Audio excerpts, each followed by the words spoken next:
现在的这个实验室的设计是3个一组，第一个呢是做样本的接收处理，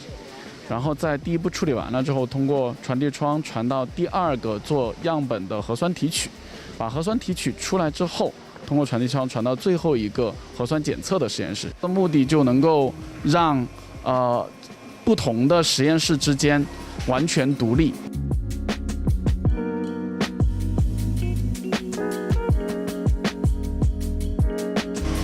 我们的实验室采用的是国产的